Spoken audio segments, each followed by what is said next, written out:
مرحبا بكم من جديد أعزائنا الحضور نعود معكم وننتقل. Bienvenue tout le monde. Nous commençons avec la deuxième session. Comment être le dirigeant pour qui vous souhaitez travailler? Notre présentatrice est Maria Hago, fondatrice de Transform Aid. Our second session titled How to Build a Legacy of a Conscious Leader. The session will be led by Ms. Maria Hago, the founder of Transform Aid. Ms. Hago, please. Madame Hago, vous avez la parole.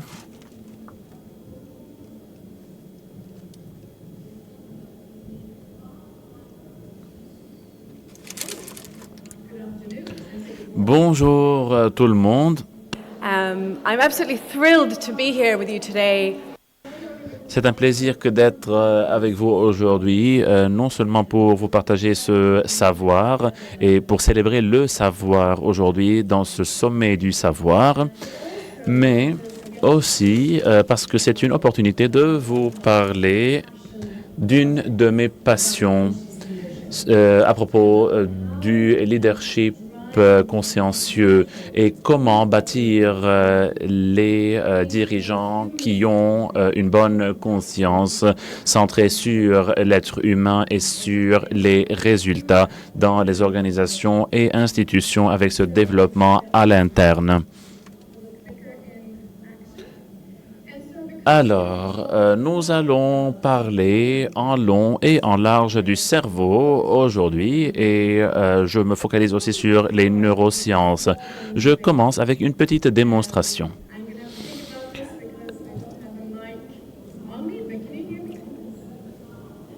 Je pense que ma voix vous est audible.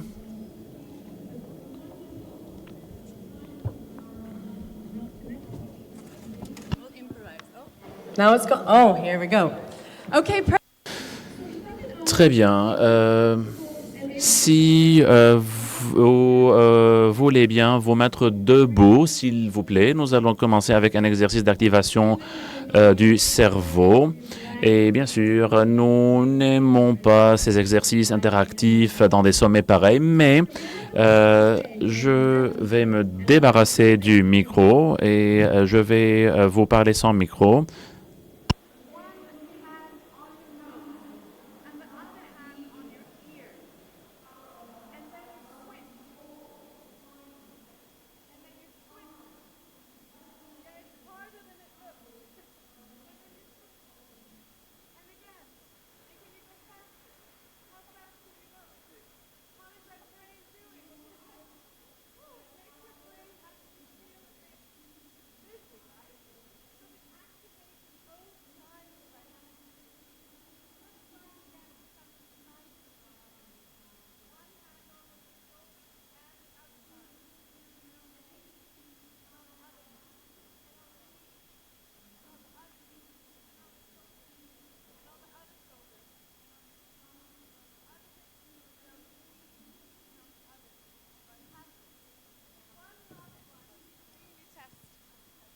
Okay.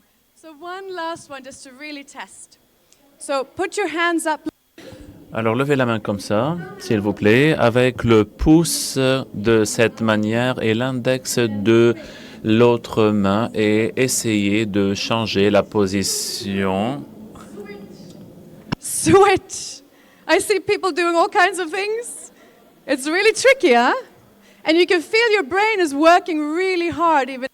Vous pouvez sentir le travail, la charge de votre cerveau.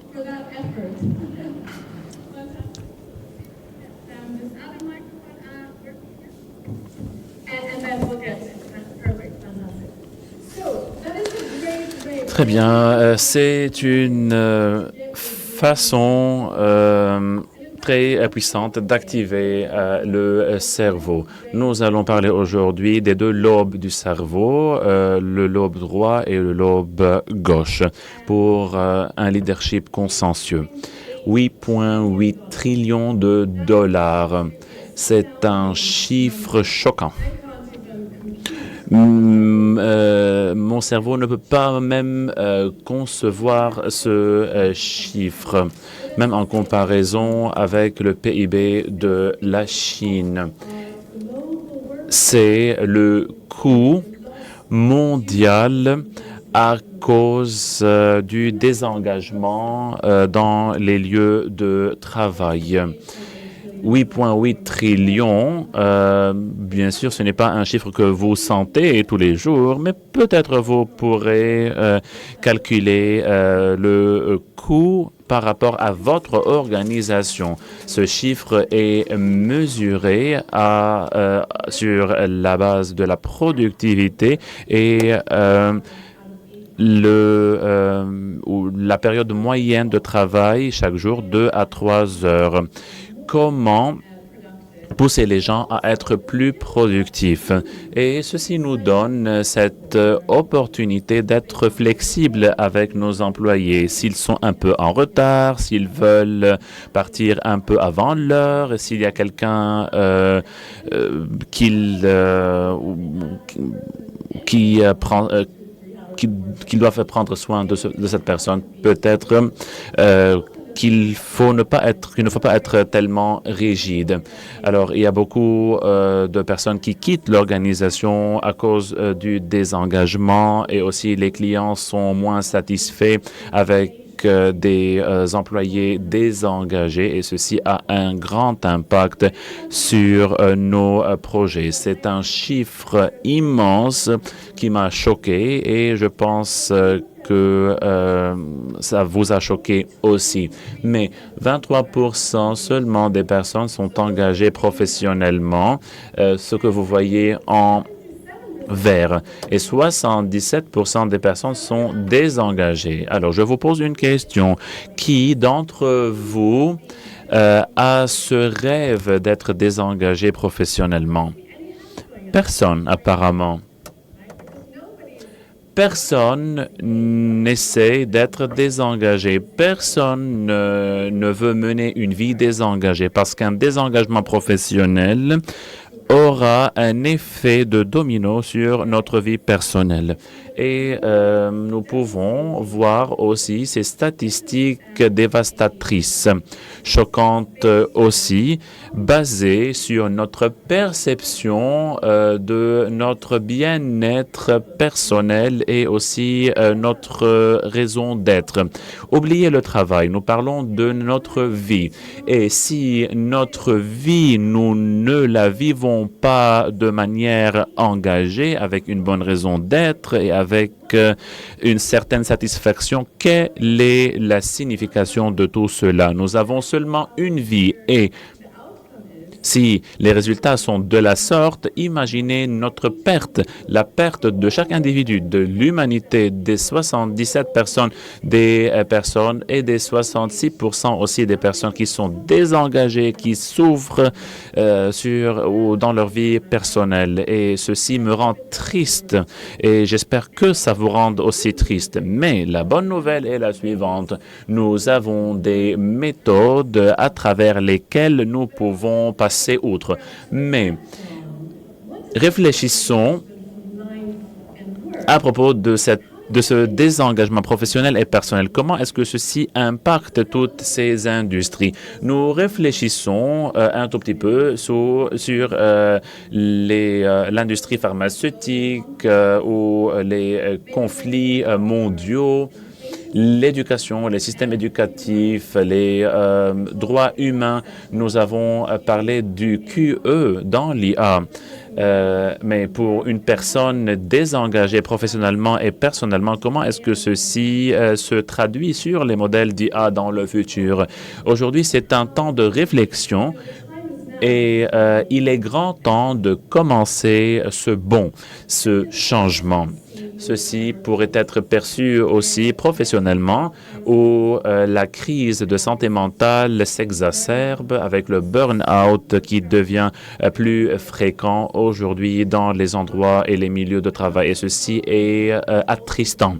Et ceci a un impact sur notre performance et sur nos résultats.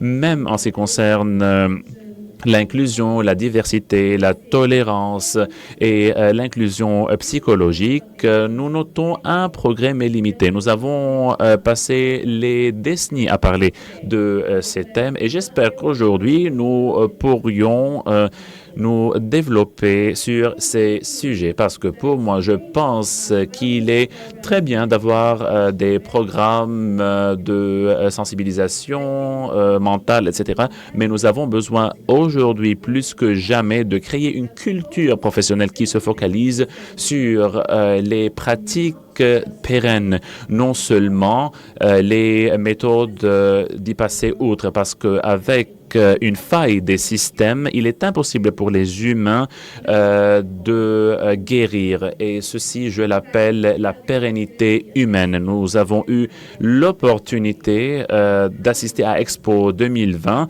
et d'avoir ces discussions de table ronde au pavillon suédois. Je suis suédoise. Et bien sûr, ce pavillon a été placé dans la région de pérennité ou de durabilité. Mais ma question était comment parler de durabilité sans prendre en compte la pérennité humaine tout d'abord.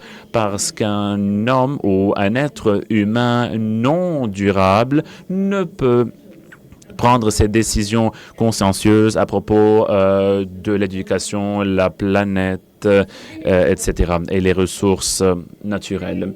Et je pense que pour moi et avec mes recherches sur le thème durant les 5 dernières années et l'approche de neurosciences, je pourrais vous dire que notre approche était défectueuse. Nous voyons ces systèmes à faille et nous essayons de les réparer pour pouvoir réparer les personnes à faille.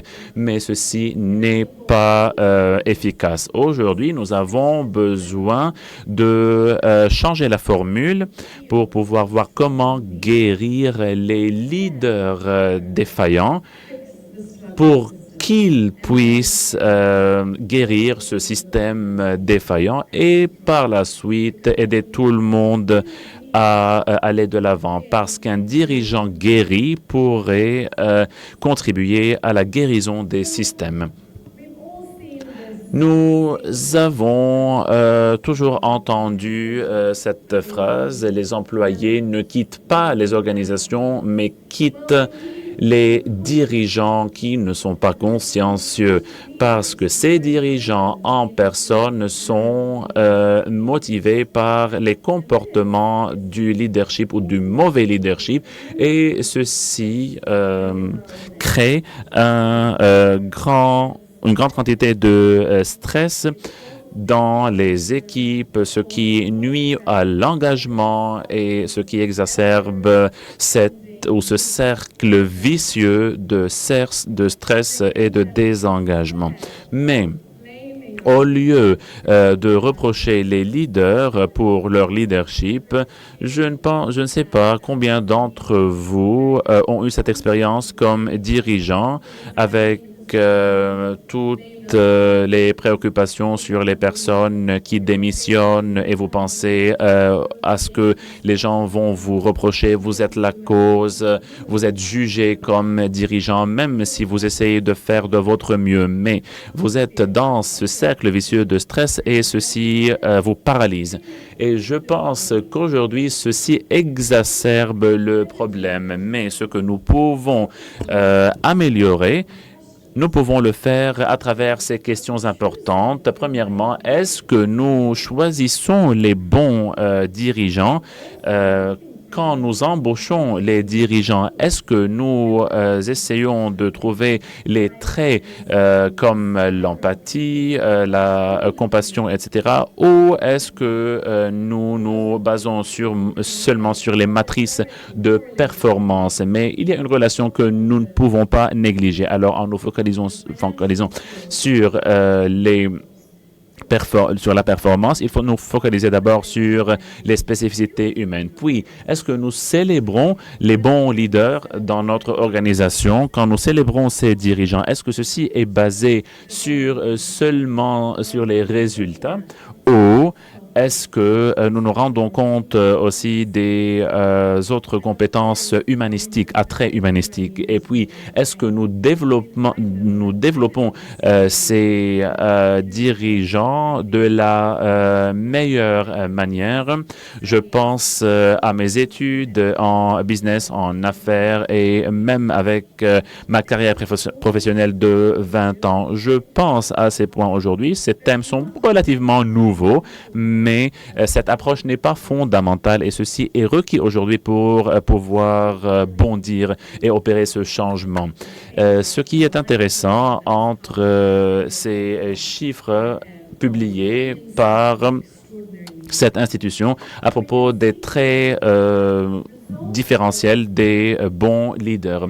Alors, un bon dirigeant est perçu à 14% si les résultats sont leur priorité. Mais les leaders focalisés sur la compassion et les compétences de communication, ils ont 12% de chances d'être perçus comme bons leaders. Mais les dirigeants qui démontrent les deux séries de compétences ont une chance de 72% d'être perçus comme bons dirigeants.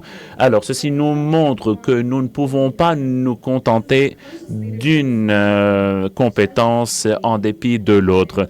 En étant en avant empathique, etc. Mais il faut avoir les deux compétences. Et juste 1% des dirigeants peuvent combiner entre les deux compétences. Nous avons beaucoup d'efforts à déployer et j'espère que dans le futur, nous allons être une inspiration pour ces dirigeants pour être classés dans cette case de 1% qui, j'espère, se transformera en 10% l'année prochaine. Nous passons au thème suivant. Which is stress. C'est un thème très important et c'est le stress. Qui d'entre vous a eu cette expérience avec le stress? Je vois qu'il y a quelques personnes qui n'ont pas vécu le stress. J'aimerais bien vous parler après cette séance et vous transformer en sujet pour mon étude à venir. Nous savons tous ce qu'est le stress. Parfois, ça devient, ça se transforme en burn-out. On perd le contrôle sur ce stress, mais tout le monde a eu une expérience avec le stress. Regardons un peu ce qui se passe dans notre cerveau et voyons qu'est-ce qui se passe et pourquoi est-ce que je crois que le stress est coupable de créer de mauvais leaders. Voyez regardez avec moi cette version simplifiée de notre cerveau. Nous avons donc le cortex vers l'avant et nous avons la partie arrière. Le cortex préfrontal,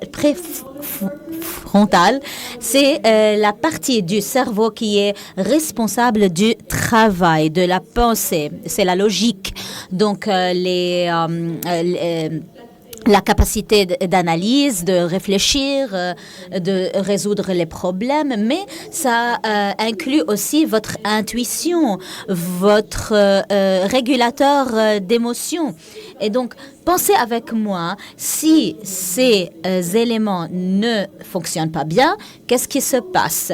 Et si nous avons cette capacité à adapter nos réponses au lieu de se contenter de simples réactions. Notre cortex nous permet de penser logiquement et de réagir logiquement avec ce qui se passe autour de nous et choisir les bonnes réactions, les bonnes réponses. Aussi, notre système moral. Lorsqu'on parlait de l'industrie alimentaire, pharmaceutique, éducative, imaginez-vous si nous sommes subis sous pression à cause du stress et nous avons à prendre ces décisions qui ont un impact mondial. Imaginez-vous dans des situations de conflit lorsque les gens ne peuvent pas peuvent pas aboutir à un consensus à cause de ces phénomènes. Aussi, la capacité à communiquer, mais aussi notre modulation de la peur. Et donc, lorsque le cerveau limbique, qui est responsable de nos réactions, est aussi responsable de nos émotions, c'est pour cela que lorsque nous sommes stressés, on devient plus émotionnel. Je suis sûre que vous savez de quoi je parle. Et donc, le système limbique veut toujours être protégé, en sécurité. Et lorsque nous ne nous sentons pas en sécurité, on commence à avoir des réponses très basiques. Et toutes ces capacités du cortex préfrontal disparaissent. Et donc, si nous souffrons de beaucoup de stress dans notre organisation, un des défis les plus importants que nous voyons dans le lieu de travail, c'est les relations. Et la dissolution de ces relations, les conflits dans le travail. Qui a eu des conflits dans le domaine du travail? Je vois les mêmes mains qui se lèvent, mais c'est vrai, c'est vraiment vrai. C'est une des choses qu'on observe en nombre choquant aujourd'hui et ça devient pire. Je travaille dans les Émirats arabes unis depuis 12 ans et durant les dernières 5 années, nous avons vu vraiment une amplification des conflits dans le lieu de travail et c'est à cause du stress. And of course, we hear this topic about Bien sûr, on entend beaucoup parler du burn-out, ce terme maintenant, l'épuisement professionnel qui est devenu un thème très important et en effet, c'est un sujet très important. L'épuisement professionnel peut venir à cause de périodes de stress sans contrôle, sans mesure et ne pas avoir des pratique pour gérer le stress dans le lieu de travail peut aboutir à l'épuisement professionnel. Il y a aussi d'autres facteurs qui jouent un rôle, comme par exemple le manque de sommeil, si on n'est pas connecté avec la nature, si on ne fait pas d'exercice pour l'autorégulation de nos émotions. Ces choses pourraient paraître comme de belles idées, mais ce n'est pas seulement des idées, c'est fondamental dans notre capacité de leadership. Parce que sans tout ça, nous faisons face à tous ces défis. L'épuisement professionnel peut aussi survenir à cause d'une déconnexion de ce désengagement que nous avons et ça peut créer l'épuisement professionnel et donc vous pourrez expérimenter avoir cette expérience de burn-out ou d'épuisement professionnel non pas seulement à cause du stress et donc il est très important de faire cette différence parce qu'on n'en parle pas toujours. On pourrait être très, très frustré avec des personnes qui ne progressent pas, des employés qui ne font pas de progrès ou des employés qui n'ont pas le même niveau d'engagement comme vous. Donc, d'une manière prolongée, ça pourrait aboutir à l'épuisement professionnel, émotionnellement, physiquement, etc. Donc, il est très important de ne pas regarder le stress seulement, mais le stress est un amplificateur, bien sûr, dans beaucoup de cas. J'ai voulu maintenant avoir un défi avec vous pour connaître votre système nerveux, mais j'ai besoin de volontaires. Nous avons une volontaire ici. Bonjour, enchantée. Nous n'avons pas de table, mais nous allons utiliser cette chaise. Je vous demande de vous mettre debout ici. Nous n'avons pas entendu la question. Désolée.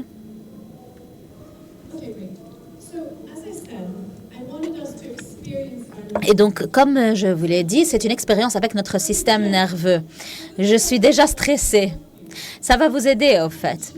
Et donc, ici, nous avons un bain de glace. Est-ce que quelqu'un a eu cette expérience auparavant, s'immerser dans ce bain de glace? Oui, c'est vraiment très difficile. Mais comment est-ce qu'on se sent après un bain de glace? On se sent bien, on sent l'énergie dans tout notre corps et notre cerveau devient aussi plus aigu, plus fort parce que lorsque on apprend à faire face aux défis, ça nous aide vraiment à augmenter notre résilience. Donc, nous allons le faire, mais seulement avec la main. Et selon les recherches, bien sûr, on n'obtient pas le même boost comme le bain de glace, mais quand même, c'est toujours valide ou valable. Donc, je vais demander à notre volontaire. Vous n'avez pas besoin du micro, en fait. Et donc, je vais vous demander de mettre votre main dans l'eau glacée et laisser votre main dans l'eau glacée pour 30 secondes. Vous pouvez le faire? Oui? Allez-y. 30 secondes, donc.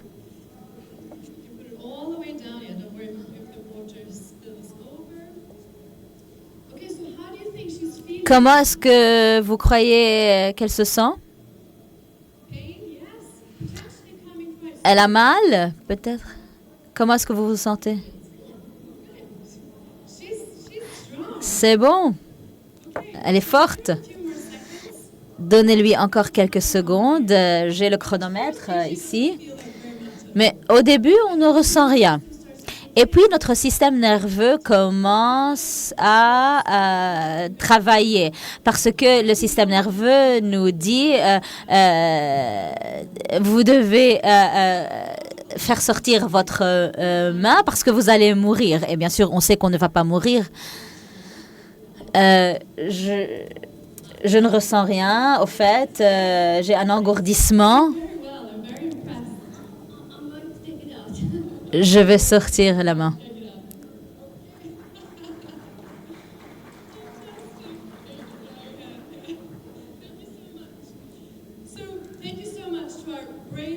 Merci beaucoup à notre volontaire courageuse. Mais je voulais vraiment démontrer qu'on peut utiliser ce genre d'exercice pour augmenter notre résilience, même si c'est dans notre propre cuisine. Je vous demande donc de faire un défi, de laisser votre main pour 30 secondes, 1 minute, au maximum 2 minutes.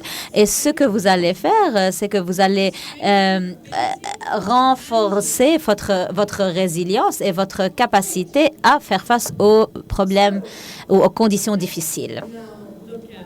Pensons maintenant à notre conscience et comment est-ce qu'on peut éveiller un leader consciencieux parce que c'est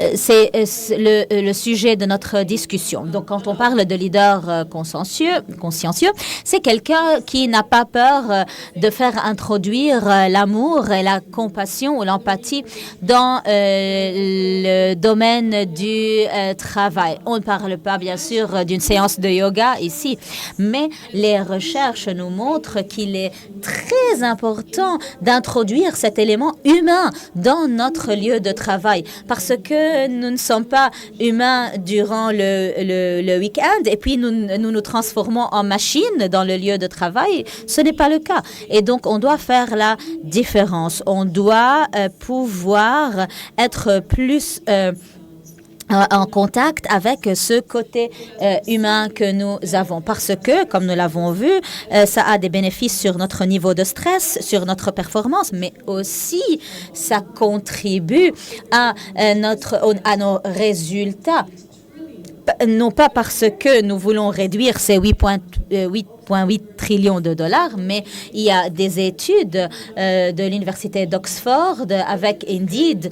Ils ont fait cette étude très intéressante où ils ont créé un index, un produit dans la bourse qui s'appelle le World Wellbeing 100.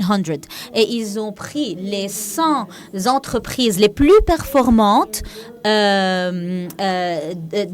aux États-Unis sur la base de facteurs liés au bien-être. Et puis, ils ont investi dans cet index et ils ont remarqué la performance ou mesuré la performance de ces entreprises. Et comme vous voyez, la ligne bleue, c'est les entreprises du bien-être.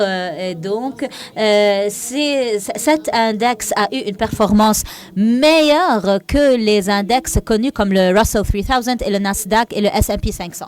Et donc, ceci nous donne des garanties. Est-ce qu'il y a des dirigeants dans le domaine des finances ici ou des PDG qui pensent oui, c'est intéressant, mais je veux voir le résultat. Je suis intéressé seulement dans les résultats. Voici donc votre preuve que ceci a un impact direct sur notre travail. Et donc, puisque nous avons conclu que cela a lien avec que le bien-être a un impact sur notre situation, sur nos recherches aussi, et donc nous pouvons être d'accord sur ce fait, et donc le bien-être va être très bénéfique. Dans notre entreprise Transformate, on regarde le leader consciencieux à travers ce cadre. Lorsqu'on découvre qu'on doit construire nos entreprises, pourquoi je le dis?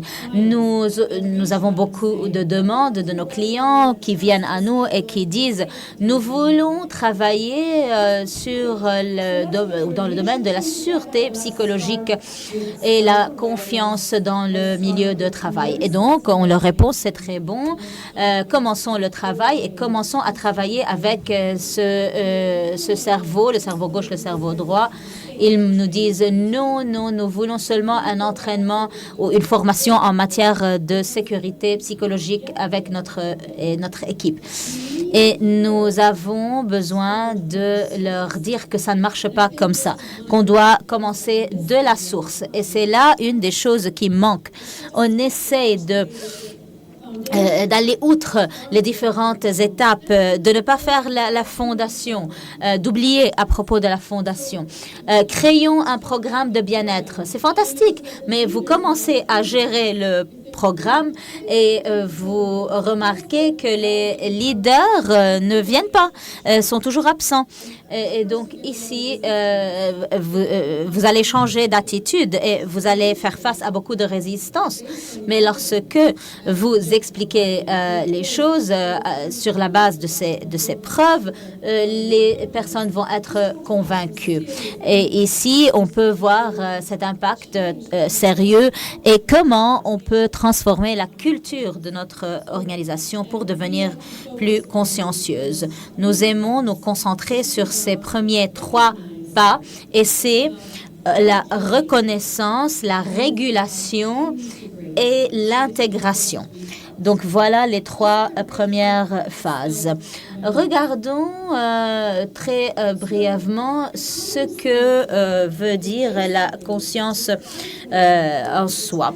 Ça veut dire de donner plus d'intention, la conscience de soi, donc de hausser notre niveau d'attention, notre niveau de conscience sur ce qui se passe dans notre corps, dans nos émotions, nos valeurs, nos croyances, et donc être plus conscient de cela. Savoir quels sont nos points forts, quels sont nos points faibles, quand est-ce qu'on a besoin de demander de l'aide. Parce que dans beaucoup de temps, dans beaucoup d'instances, si on ne connaît pas, par exemple, nos déclencheurs, on tombe dans le piège de ces réponses inconscientes. Il faut aussi être plus conscient de l'impact externe. Comment est-ce qu'on a un impact sur les autres et comment est-ce que les autres ont un impact sur nous? Comment est-ce que cela a un impact sur notre niveau d'énergie? On va parler de cela dans quelques secondes, mais il faut vraiment être conscient conscient de notre énergie lorsqu'on interagit avec d'autres personnes. Et je dois admettre que dans mes 20 ans de carrière, je n'ai jamais pensé à mon énergie, à l'énergie que j'introduis dans une salle. Je ne regarde pas mon énergie avant d'avoir un meeting avec un employé. Je pensais seulement à l'ordre du jour, aux points qui doivent être discutés, mais je n'ai jamais pensé, est-ce que j'ai la bonne énergie pour avoir cette conversation, ou peut-être est-il meilleur de dormir et d'avoir cette conversation demain. Et donc, il faut avoir conscience de cela. C'est là le premier pas. Le second pas est la régulation de notre système nerveux. Si tous ensemble, nous acceptons la responsabilité de commencer à réguler nos systèmes nerveux, nous allons voir un impact magnifique sur tous les niveaux de notre société et de notre humanité. Mais, bien sûr, nous ne pouvons qu'agir dans notre cercle seulement. On peut gérer nos réponses face au stress et dans notre système nerveux empathique. Et donc, il s'agit de guider, de gérer ces déclencheurs et être alerté, concentré, productif, mais aussi pouvoir déstresser, respirer, méditer, marcher en nature pour apprendre comment est-ce qu'on peut réguler nos émotions. Et lorsqu'on ne fait pas cela, nous entrons dans ce cycle stressant et ce qui peut aboutir à l'épuisement professionnel. Une des choses qu'on doit savoir, c'est que notre système nerveux est contagieux. Lorsqu'on rentre dans le lieu de travail, nos collègues peuvent ressentir cette énergie. Parfois, les leaders peuvent paraître calmes et confiants, mais vous sentez qu'il y a quelque chose qui ne va pas. Et c'est parce que l'énergie du système nerveux fait autre chose. On essaie de masquer ses émotions, mais l'énergie ne ment pas. L'énergie est contagieuse et donc on doit accepter cette responsabilité. Un autre concept, c'est le concept de la pensée du lobe droit et du lobe gauche de notre cerveau. En général, les personnes sont dominées par le lobe gauche, où on se concentre sur les mesures, sur les résultats à court terme. C'est très important, bien sûr, mais on a besoin des deux. Et donc, cette dominance du lobe gauche néglige l'impact à long terme et perd les opportunités pour créer ces cultures de compassion, cet élément humain, cette connexion humaine. Et donc, on a besoin de devenir plus dépendant du lobe droit ou équilibré entre les deux. Donc, on doit assurer cet équilibre entre le lobe droit et le lobe gauche. Parce qu'un leader qui utilise seulement le lobe droit a une puissance d'analyse. Il peut donc créer un environnement sain d'une manière, de la façon d'un point de vue psychologique, et ça laisse l'équipe de travail curieuse, ça crée une équipe de travail donc curieuse qui veut innover et un environnement consciencieux. Et donc, après ce point, nous pouvons commencer à bâtir des organisations basées ou fondées sur la confiance, mais aussi le bien-être et la sécurité psychologique. Mais avant tout cela, nous devons subir ce baptême de feu. Ce que j'aime le plus est de passer mon temps sous les arbres, dans la nature. Et j'ai écrit ma présentation en partie sous un arbre, comme vous pouvez voir, pour Il faut cesser de développer les leaders dans les hôtels, les salles d'hôtels, etc. Je n'ai rien contre les salles d'événements, mais pour pouvoir développer la conscience des dirigeants, nous avons besoin de plus de connexion avec la nature et nous avons besoin de plus de présence. Il ne faut pas oublier que nous sommes la nature. Alors, réfléchissons ensemble après notre session sur ce qui suit. Comment reconnaître ce qui se passe en vous et autour de vous, comment régulariser votre système nerveux et comment intégrer ou assurer l'intégration entre les lobes droit et gauche de notre cerveau. Sur ce, nous pouvons laisser un grand impact sur le monde parce qu'en fin de compte, si le leadership est la capacité à influencer les émotions, les pensées et les comportements d'autrui, ceci doit commencer avec nous-mêmes tout d'abord.